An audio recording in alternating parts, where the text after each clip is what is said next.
What is up sa inyo lahat? So for today's video is all about the life of Lalamove riders, or ang buhay ng mga Lalamove rider.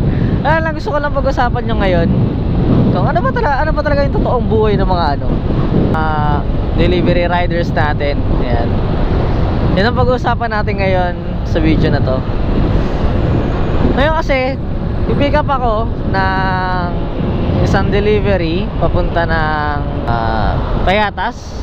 Yan, so yung Payatas, kukuha rin siya dito sa may Commonwealth Market.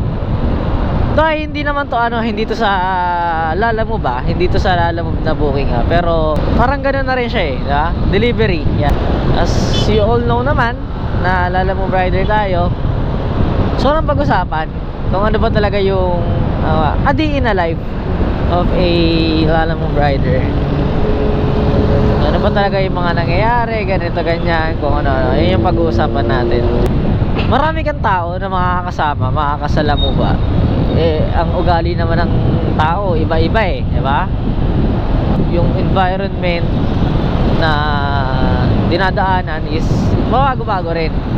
Kung compare mo naman sa mga nakakotse, diba? Yung mga naka four wheels na naka-enclose sila dun sa shell ng ng kotse nila. Kung kahit umulan man or umaraw man, hindi sila naapektuhan. May effect man siguro pero maliit lang.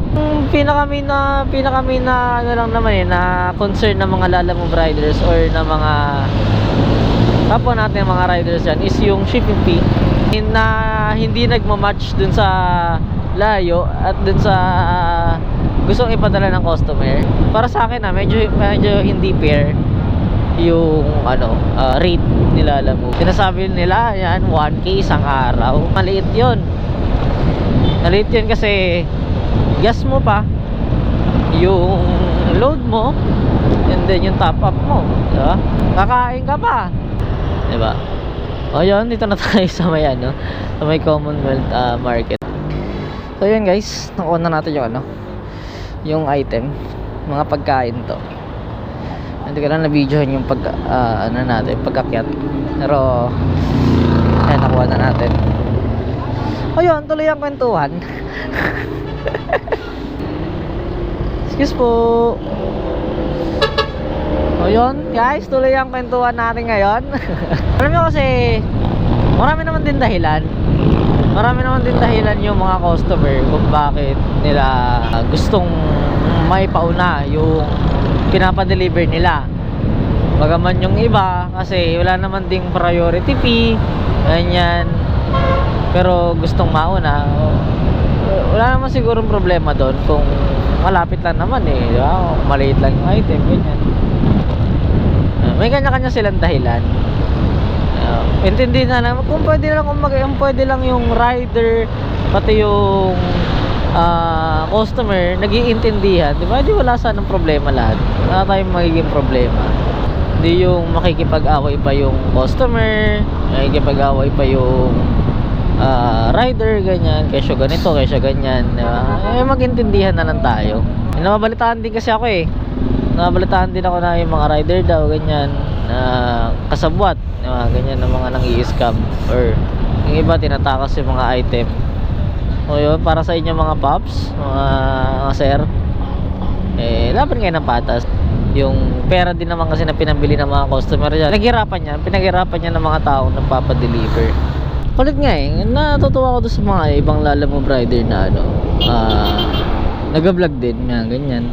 Kulit nilang humandle ng mga customer, ganyan.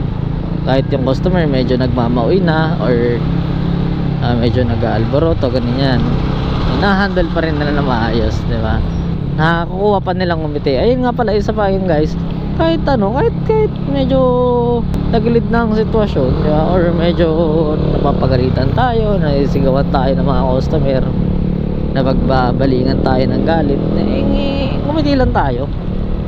Hindi ko naman sinasabing ngitian lang para tawanan nyo sila, hindi kumbaga maging tayo, huwag tayong pamanghihinaan ng loob. Ganyan ang pinapoint out ko dun, ng panghihinaan ng loob. Kasi kumbaga yung mga ganun naman kasi parang tinatapon lang nila sa atin yung mga mga kalat-kalat nila sa buhay. Hindi naman natin kailangan pulutin yun. Tawanan nyo na lang, tawanan nyo yung problema. Kanya-kanyang problema rin kasi tayo. Alam mo, may kanya-kanyang problema tayo, may kanya-kanya tayong dinadala. Pero kasi magpapa-apekto ka, may problema ka na nga, tapos binato nila sa yung problema mo, ay yung problema nila, pinulot mo naman, doble-doble yung problema mo. Di kung ginawa mo, hindi mo pinulot, tinawanan mo na lang sila, wala kang magiging problema, hindi doble yung magiging pasanin mo. So yun, hindi ko na ulit na videohan, pero na-deliver na natin yung parcel ni Ate parcel tuloy yung order ni Ate Jacqueline. Ang pinapoint out ko lang talaga sa video na to guys is magbigayan tayo, mapa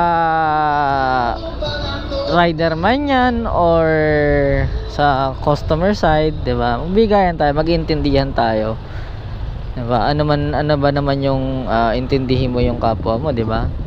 Kung yan yung kailangan talaga nila, edi pagbigyan natin, diba? Para naman sa mga alam mo riders or sa mga tropa nating dyan, delivery rider, alam ko kailangan yung kumita ng pera, kailangan natin kumita ng pera, pero gawin natin sa tamang paraan, diba? Huwag tayo manlalamang ng mga kapwa natin, diba? Kung dalawang booking lang, diba? Tapos ang pagkuha dalawang booking, yung same lang yung daan, para hindi hindi takaw sa oras, kayo rin mahihirapan nun, diba? Sa side naman ng mga customers, hindi natin yung mga rider kung kinakailangan talaga nilang kumuha ng isa pang booking, sasabay nila, kasi baka nga naman talaga lugi naman sa shipping fee, at minsan napakalaki din yung pinapadala, ganyan. Paintindihin na lang natin. Kung gusto niyo naman na priority talaga kayo, ito lang kasabay, gawin nyo, maglagay kayo ng priority fee, or mas maganda, diba? Kung may budget naman, doblehin nyo na lang, diba? Pampalubag loob sa mga rider, diba? Para mas lalo silang ganahan, mas lalo silang ganahan na unahin na yun sa inyo at hindi na magsabay, diba? Yun ang pinapoint out ng video na to. Hindi ako para i-criticize or ano yun man, kung ano yun sa mga rider side or sa CS side. Hindi ako ganon.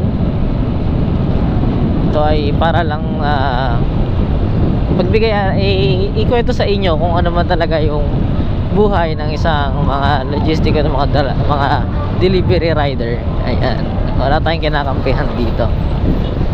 So yun guys, baka dito ko natapusin yung video. May mga pupuntahan din kasi ako. See you next vlog. Bye bye guys.